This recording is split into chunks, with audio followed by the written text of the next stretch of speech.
Craig here from Your Tech. Today's video, I'm going to be answering some of the most common questions that I get from customers here at Your Tech. Stay tuned till the end of the video to see some rapid fire questions. The first question is the most common question that I get asked, and you will not be surprised by this question. Should I go AMD or Intel? I get this question all the time when people are upgrading or wanting a new build. This may seem like the easiest question in the world to answer. Of course you just go AMD. They're absolutely killing it in the minute. Why would you not go AMD? But it's not that simple. Budget constraints on what platform they're already on could actually mean going Intel makes more sense. Like the 12th, 13th and 14th gen Intel CPUs can use DDR4, which can save you quite a lot of money compared to the current prices of DDR5. Not only that, but if it's an upgrade and it's someone that's say on 12th gen Intel, going to the 14th gen Intel could be enough of a performance boost for them that they actually save a little bit of money rather than a complete platform swap. Though on the other side of that, you also got AM4, which is still a very relevant platform and can utilize DDR4 as well. So it kind of depends on the person and what they want out of their machine. It's completely okay to favor one over the other. However, both will give very good performance, and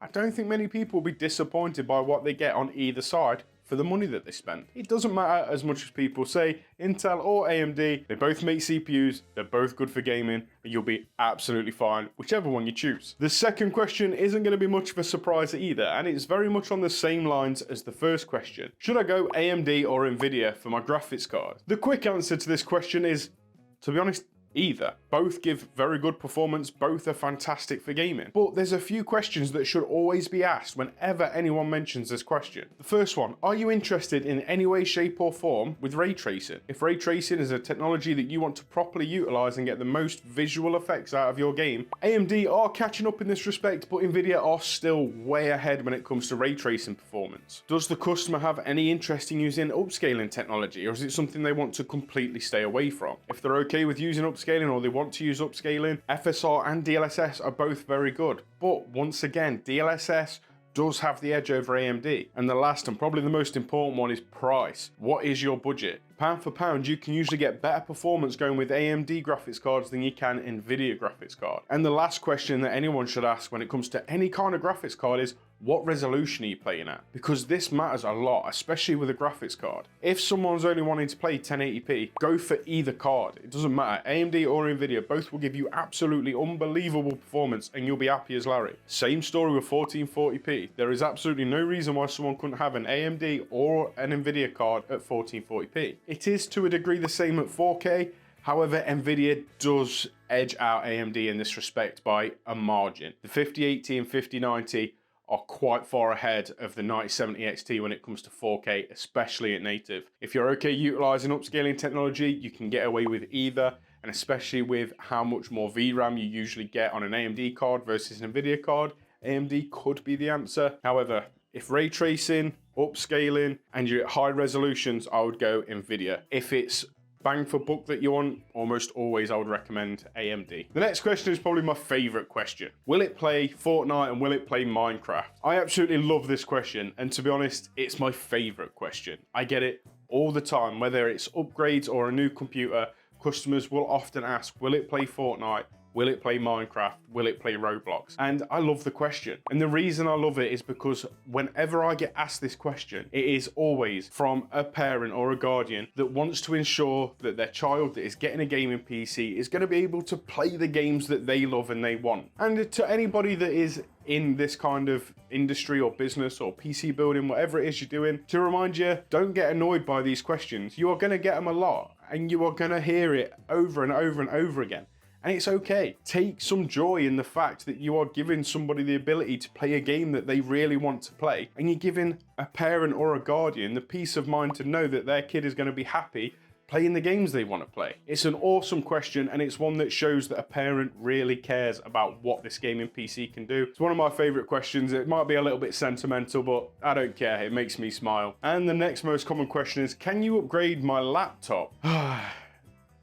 I get why I get this question all the time. With most laptops, the most that you can upgrade is the RAM and the storage. and you can't do much more than that. And on older hardware, going from a hard drive that's running the OS and upgrading to an SSD can be a massive upgrade that can bring old laptops back to life. I don't know what it's like in the rest of the country, but where I live at the minute, there seems to have been in the last few years a massive influx of people buying the cheapest throwaway laptops that I've ever seen. These have soldered memory, eMMC storage, and there is not a lot that I can do at all to repair or upgrade these machines. There are some edge cases. You did have old Alienware laptops that once upon a time you could upgrade the graphics card. You also have things like Framework, which is a little bit different, where they have very modular laptops and you can take the guts out of one and put it in another and stuff, which is really, really cool. But the majority of laptops, you can upgrade the storage, you can upgrade the memory, if you're lucky.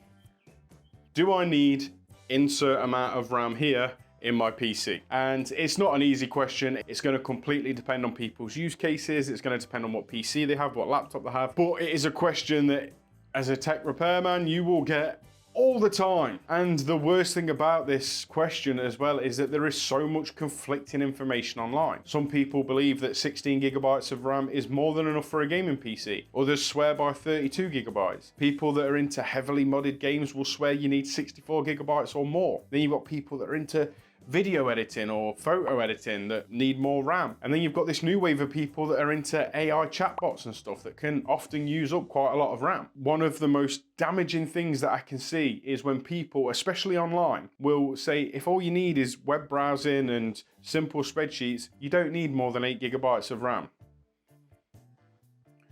Really? If you're going to give this advice out, fine. But at least ask the person if they're going to be doing any kind of web design or something like that in a browser. So I don't know if any of you have ever created a website on Squarespace, but goddamn can that eat your RAM.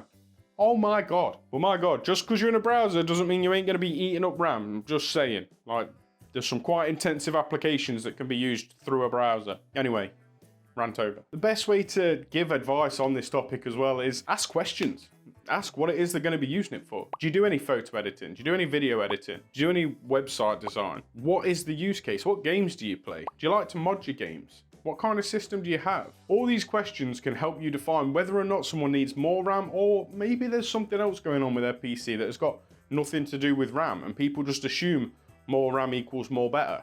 The next question that comes up fairly often, especially with new PC builds, will it beat a PS5 and an Xbox Series X? Now, part of me dies a little bit every time I hear this question, but I understand why it's being asked. With how expensive PCs are, sometimes it can be very hard to justify why you'd get a PC over a PS5 or an Xbox Series X. However, as much as we all do it, I do it, and almost all tech creators do it, comparing consoles to PC a lot of the time, it doesn't really make much sense. Can a PC do 4K gaming? It's a very ambiguous question and answer. When it comes to the raw graphics performance of these consoles, they're looking around the 3070 mark when it comes to actual graphics power. So the majority of the heavy lifting is being done by checkerboard rendering and upscaling. So if you've got a PC that's more powerful than a 3070, chances are, yeah, it is going to beat a PS5 or an Xbox. But most people would recommend 1080p or 1440p for a graphics card of that power. So comparing it to a console, it doesn't seem fair. There's obviously a lot going on with a console to get it to output 4K 60, but the way that the game is rendered so that the things in the foreground are better detailed than what's in the background, and the difference in the level of detail that you get from PC to console is not really comparable. And just to prove my point, look at these screen captures. I found these from DSO Gaming, and it shows quite clearly the difference between PC and PS5 when it comes to the details and what is rendered on screen. And you'll be able to see there's quite a big difference between them. Though none of what I've said means that PC or console is bad or good or better than the other. It doesn't really matter. On the whole, they're both designed for two different things. A PC is designed for you to have the lowest input and smoothest games that you can, whilst being about this far away from your monitor. Where a console, the whole point of a console is usually to sit on a sofa and play it on a TV from a distance. PCs aren't really designed to be sofa gaming stations, though they can be. And you should get subscribed because I've got a video coming up of me creating a living room PC for Jellyfin and for gaming. This doesn't mean one's better than the other. It just means they're different. And as long as you get to play games, I mean, everyone's happy, right? Will it play Cyberpunk at max settings at 60 FPS? I get this question a lot. Cyberpunk, what has now become the benchmarking meme of PCs? The short answer, no, probably not. The longer answer is a little bit more complicated. I'm currently running a 9900X and an RTX 5080, and at 1080p without upscaling, I can just about get 60 FPS. You heard that right. On a 5080 without upscaling at 1080p, I can barely hit 60 frames per second in Cyberpunk. But you'll notice two things I said there, 1080p and upscaling. These two questions need to be asked whenever a question like this is asked. What resolution do you want to play at, and are you okay with upscaling? Because then the answer becomes very different. Upscaling has come such a long way and is so good now in comparison to its origins. If you're okay with some upscaling, there is every chance your PC will be able to play Cyberpunk overdrive settings at 60 FPS or higher. However, please remember that the overdrive setting of Cyberpunk was designed to bring hardware to its knees. It was designed to get a 3090 by the scruff of its neck and rub its face in the dirt. That was the whole point of it. And also, please, whenever you get asked this question, or if ever you hear this question, make sure that you ask, is it worth it?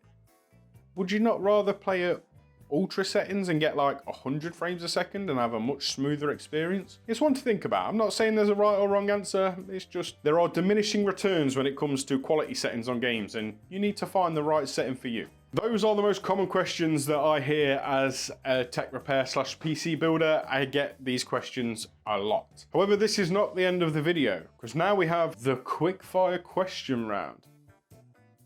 Resolution or frame rate? Frame rate. Nvidia or AMD? Either. Intel or AMD? Either. Air or water cooled? Air. RGB or no RGB? I like RGB. Wireless or wired peripherals? A mixture. What's your favourite streaming service? None of them, hate them all. Storage capacity or speed? Speed. i9 or Ryzen 9? Either. SFF, full tower or mid tower? Mid tower. YouTube or TikTok? YouTube. Chrome or Firefox? Firefox. Headset or separate mic and headphones? Separate. Upgrade or buy new? Upgrade. Used or new?